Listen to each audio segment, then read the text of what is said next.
allow me to tell you about Joana Ardelean. When she is not drinking tea with her princess or dueling with her little Jedi, Joana Ardelean, MSHRM, SHRM-CP, PHRCC, is an award winner, triple certified human resources executive, speaker, and writer. Ardelean has been a leader at Fortune 500 companies and industry giants such as PwC, KPMG, Donnelley, higher education and government entities for almost 2 years.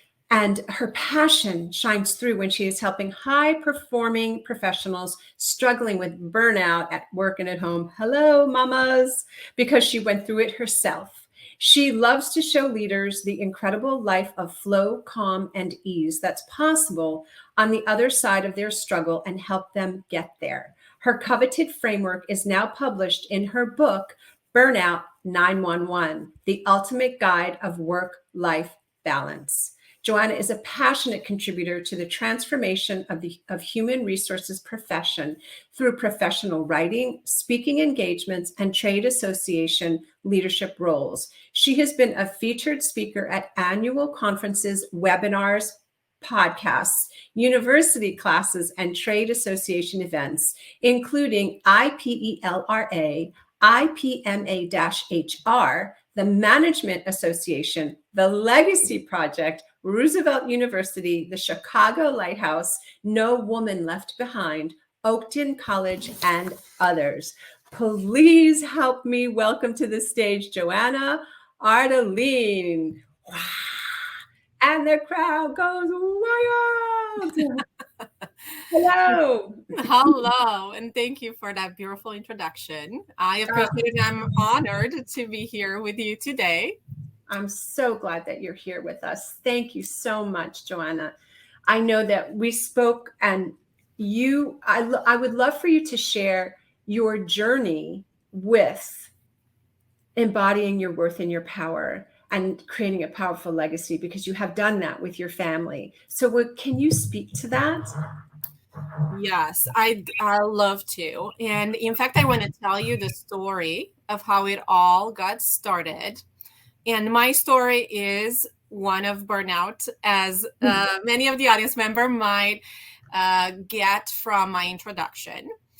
And I believe it will resonate with a lot of moms in the audience as well, because my life is no different than any mom out there who's trying to be everything for everyone at all times and running themselves rugged, and in the process, perhaps even losing themselves, and at a certain point, not knowing what their self-worth is anymore, what their value is, who are they? Yes. And so I want to take you back in time for a second and share that I started my career and worked for some of the big global consulting firms, as you mentioned in my introduction. Big career that exploded right after college there, that I grew tremendously and had a lot of success. And by all the outside metrics, if you will, I was very successful and had it all. However, it all came to a big realization just one morning when I got a call. It was 5 a.m. in the morning, and the phone rang, and I just automatically silenced it. Who's calling at 5 a.m.?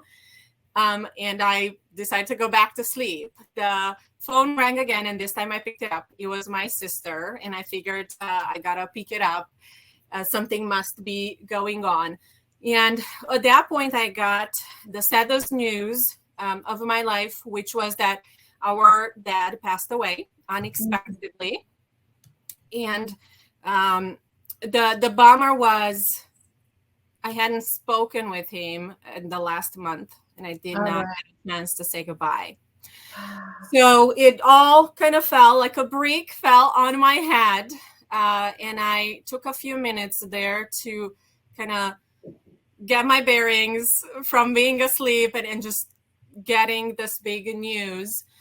And then I hang up with my sister, And 10 minutes later, I was making plans to fly over the ocean. You're probably picking up my accent a little bit. So my legacy background is back in Europe, in Romania. And that's where my dad and my sister were. And so I was making plans to fly over the ocean to be there for the funeral and the final goodbye. Before I even made the plane, kind of looked online to get the plane ticket, what I did was actually call work. And bear with me, this all kind of comes to I'm with you. I'm tracking. Good point here. I made the call to work to let them know I got the sad news and I'm going to have to leave work. But no worries, I'll be at work today because we had a very important deadline that we needed to take care of. And then I'll make sure I find a flight that's later in the day so I can finish the work that I had. And no worries, I'll be back. I'll just take the 3-day bereavement leave that they were giving me, and I'll be right back because there was a lot to get done at work. And so that's exactly what I did, kind of rushing through the day to get the plane ticket, to make arrangements at home. My daughter at the time was 2. I was pregnant with my son, 5 months pregnant. Wow. So everything to, ready to take that plane ride and fly over the ocean to do that. Now, I went through all the emotions, and what I want to share is what happened when I came back, right? So there is an 8-hour time difference. And by the time you get there with the 12-hour flight, the 3 days ended up being more like a day, really being there. And in that day, I was probably half asleep because it's day here and night there. And the time difference just messes up with your cycle of sleep. And so I rushed there to get things done, came right back. And I was on my flight back. We had a 2-legged flight, like a small flight from Budapest to Zurich. And then from Zurich, we were going to fly over the ocean back to the US. On that small flight there, we were flying over the Alps again to get from Budapest to Zurich. It was a small plane. And it all went well until we were preparing to land. And the pilot comes on and says, buckle up. We're seeing some turbulence as we're going to descend into Zurich. And they give the typical instructions, for the oxygen mask and things like that nobody actually wants to hear or listens to until it's critical time. And so, we just listen and we start to descend. The plane starts to shake really bad. And just when I thought we were going to land already, the pilot comes back on and says, it's not safe to land. It's too much turbulence. We're going to go back up, go across the Alps and land in Zurich from the other side. And at that point, I started to panic. I thought, how can it be safe to go across the mountains when we're experiencing this turbulence? This was also in March, and so it was in full winter over the Alps there. We'll crash. Nobody will ever find us in the snow. This baby will never see the day of light, so I started to panic. And I did not know what to do, so I started praying. And apparently my prayer got really loud. I really thought we were going to crash, and this is it. We did eventually go across the Alps. It was the longest hour of my life, and we landed in Zurich on the other side. Just as we were descending into Zurich there, the flight attendant comes over and offers me a glass of water and says, you were kind of loud. I realized you were in distress. We wanted to give you some water here.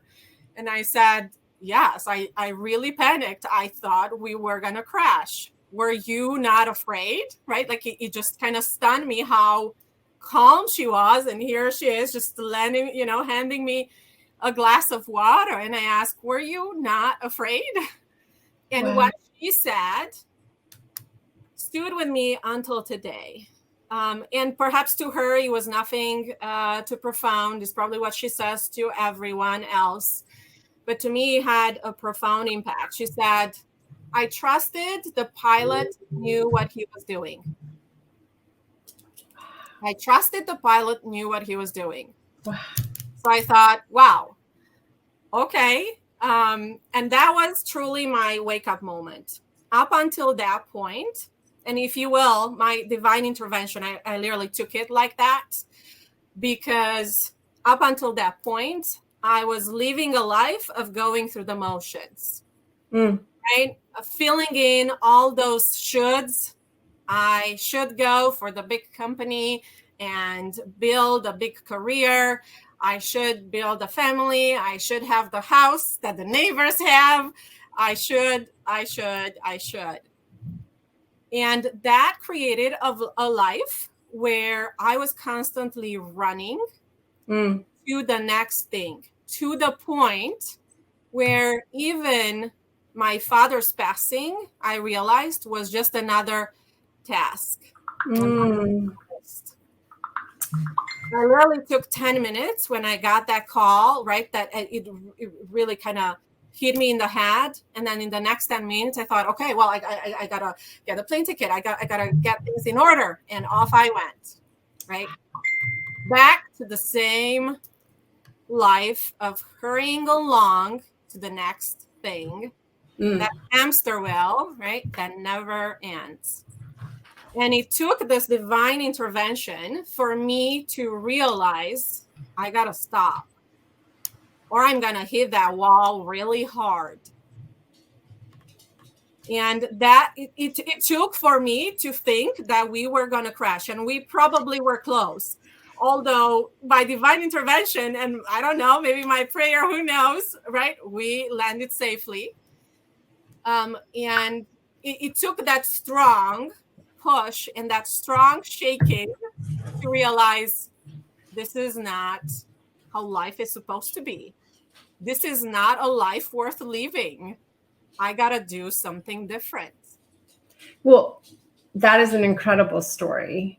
I can't imagine being in the midst of that and all of the different elements, your dad, the turbulence, the baby, like all of that. And it speaks to, I believe, it speaks to the idea that women find worth outside of themselves, and the journey to coming back to feeling worthy just as you are, which is what we want our children to know. And when you do that inner child work, to know at the depth of your being, at the depth of their being, they are beautiful and wonderful for just being. Yes, indeed. And I do want to speak to all the moms out there who just, when you become a mom, it becomes that, right? There's one thing after another, and it feels like it will never end, especially when the kids are young and there's a lot needed from you and juggling a lot. But I'm here to say there is another way. And we should not succumb to that notion the society gives us that this is how it's supposed to be, that you're supposed to be just like the next mom next door. And this is just how it's always been. You just got to fit into the mold. Right. So what changes did you make after that? What did you do? Sure. So we took a lot of internal work to realize, first of all, what got me there. What? And I want to say this because it resonates perhaps with a lot of high achievers as well. And for me, especially because I came from a culture that put on you that need to achieve, that need to have a big career, that need to have the money in the end. That really kept me going and wanting that next thing after another, which in itself is not bad, right? We should be productive citizens and have the best life that we can, but we got to stop and realize at what cost. Yes, that's the question. Like, what is the cost of not reconnecting with your inner wisdom, of not placing your worth on how you treat yourself rather than how you appear to others? It's such a fine line, don't you think?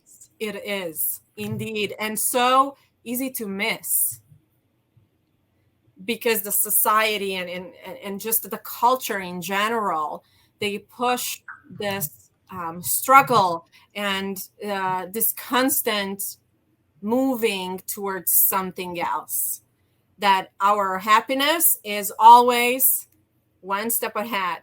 We got to keep moving. Yes. So I grew up being compared to other people, like everybody. So I don't know if there's anybody here with us. Did you grow up with a sense of feeling like you were being compared to other people, to your cousins, to your friends, that, you know, whatever you did, you had to do more. You were expected to do more. If that's true, put it in the chat so we can see if there's anyone here that's also experienced that. Yes, and that's precious. And I want to go back real fast to a couple different steps that I took, because a lot of moms end up being burned out or on the verge of it, on the road to getting there. And I want to share that, first of all, you need to be aware of where you are and what's going on. And my hope is that you don't end up in a situation where you're almost crashing in a plane to realize that you take a moment today to take stock of what's going on in your life. And just ask yourself some simple questions. Am I happy with the life I have? And here's the first step that I took, which is, I think, a very powerful one as well, is to set up my command center. I like to call it that, because up until that point, everything else and everyone else's agenda was running my life, whether that was my boss with all the many different deadlines that I couldn't miss for my father's passing. I had to go back to work that same day, and I had to come back 3 days because in my mind, I really needed to be there for the work that needed to get done, right? And it's that pressure. We sometimes don't recognize it as an agenda, but it's that pressure that we allow. And we even think that, oh, well, there's no other way. And so I love to use the metaphor of the command center and think, okay, am I at the command center of my life? Or is someone else or something else running it for me? And I'm going to wait until I retire to do what I want. Right. That's that. I call that living life on the layaway plan. It's like, when blank, then I'll blank. Yes. But all we have is right here and right now. This is the moment. That's it. Indeed. We get to decide. We get to choose. And what's so interesting is I know you have a boy and a girl. Yeah. And do you notice yourself parenting them differently, or telling your daughter certain things that you might not tell your son? That's a very great question. I purposely try to provide the skills and the experience to both of them. For instance, by definition, right, girls, moms, whatever, are in the kitchen cooking. Right. For us, I kind of turn the tables around, and my son is there, and in fact, he'll prefer that. My daughter is really big into baking and things like that, right? So I guess by definition of being in the household, the younger, who's the boy, wants to be part of it. But I make it a point, right? That was purposeful, though, right? They don't realize that, but I create the conditions so they're both exposed to the same things. Now, you are asking if I speak to them differently, though, and that's interesting. I I'm trying to be very aware, right, of how I speak to them, and do it purposely so that it grows them. And at the same time, what I expose them to. I'm really big on what is being watched on TVs or different screens, and limit that first, but then also what they're exposed to. And at the same time, also what they're involved in sports-wise and things like that, to develop their skills holistically, because I think that's very important. It's interesting. So for 23 years and counting, I've been a trauma-informed parenting educator and counselor. And one of the things that's so remarkable to me is that so much is worked out for kids in play. So, and depending on the coach in sports, because that can be a little slippery, it's really great for discipline. It's really great for learning the limits of going beyond what you think your limits are with your body. And also that concept of play, kids get to work out their self-worth, their self-esteem. There's so much that happens in play. And in sports, it's also the opportunity to really get in touch with your body. There can be some backlash with the sports thing, but play overall, like I tell my parents from the time kids are young, set up a designated time each day and let that time be completely devoted to your time with the kids.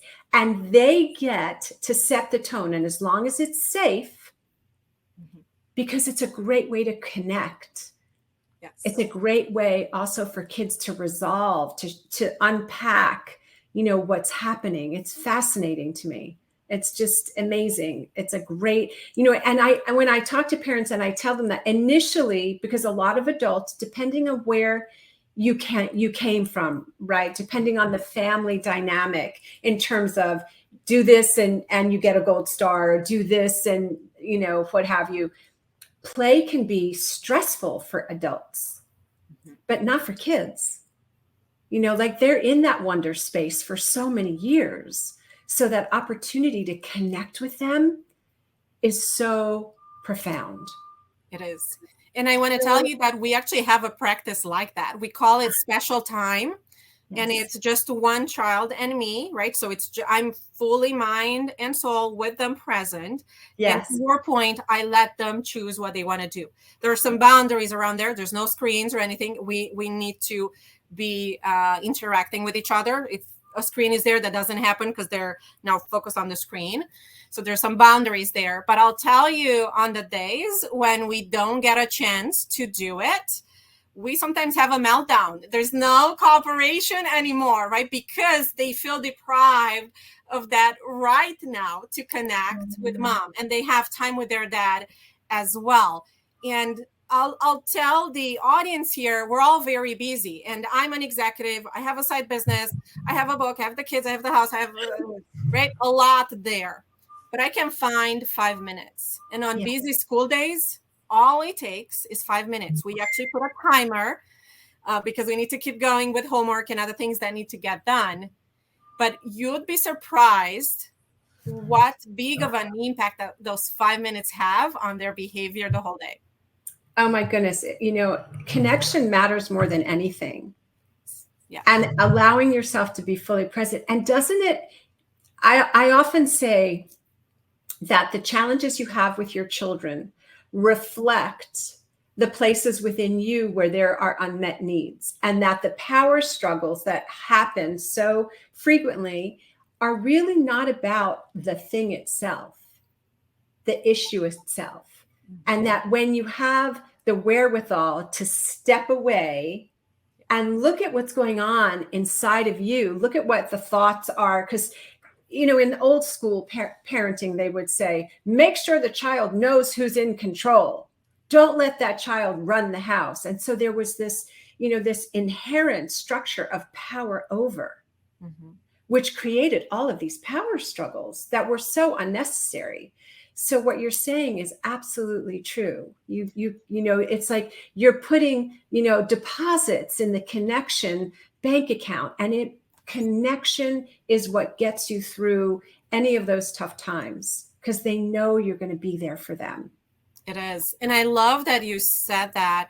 I find myself seeing my daughter as a mirror of myself. And it's so funny you mentioned that. And initially, so she's a strong personality and I am too. So it's, we're two peas in a pod. Yes. The thing. And initially when she was young, it was tough, right? She wanted her way, especially as a toddler. Yeah. Right. And it was a very humbling moment when I realized, hold on, what's my role here as a parent? Right. Is it really to just discipline the child so they conform to a certain model, or let them truly fully express themselves? Now, of course, we have to have some boundaries and things need to be done in an appropriate manner. But beyond that, right, to your point, I realized that there are things that probably related to me more than related to her. And so I flipped that and realized that my children are really here to teach me a lot of the things I haven't learned yet. Amen. It's so true. I often say that we are the stewards of their bodies, their minds, and their spirits, and they are our spiritual teachers. So, and very much so. I mean, I even want to say there are moments when I even think of them as old souls, right? That there's a saying they're old souls. It's like, okay, where did this come from? It's like not a 7-year-old talking, right? But it's probably exactly what needed to be said in the moment. And it definitely hit me, right? Like I definitely needed to hear that. And it was at a perfect moment. And so when you see your kids, right, sometimes because we're so busy, again, because we build this frantic life of just going and running, we don't have that time to sit back and realize, okay, what are we all about in the end, right? Me as a mom, as a woman, as a person, right? And then what's my role towards the kids? Yeah. And then at the same time, okay, if I have them in my life, right, what can I learn from them? As parents, it's hard to flip that switch a little bit, but we can learn so much because they're so pure, right? And not encumbered by all this social stuff that we built of years and years of stuff that accumulated. They don't have that yet. Yes. So it's so pure. Their thoughts are like, wow, okay, that's so simple and so true. Like, wow, that just didn't occur to me. And it's beautiful when you take those times to take those nuggets of gold and learn from that, but also thank them and appreciate them for sharing that. Yes. Thank you. Thank you. Thank you so much for all of the wisdom that you've shared. I absolutely agree with you. And I'm so moved by your story. Thank you for being here today. And thank you for sharing your free gift. So everybody who's with us, if you go to the page where you see the speakers, you will see that there is a link that Joana has very generously shared a gift for you. And I encourage you to go there right now and download that gift. And Joana, thank you for being with us today. Thank you for all that you're doing to help change the paradigm, especially in the arena of the corporate world. So thank you for being here. Thank you. It's been an honor and a pleasure, and I appreciate it. Thank you. Thank you so much. Thank you, thank you, thank you.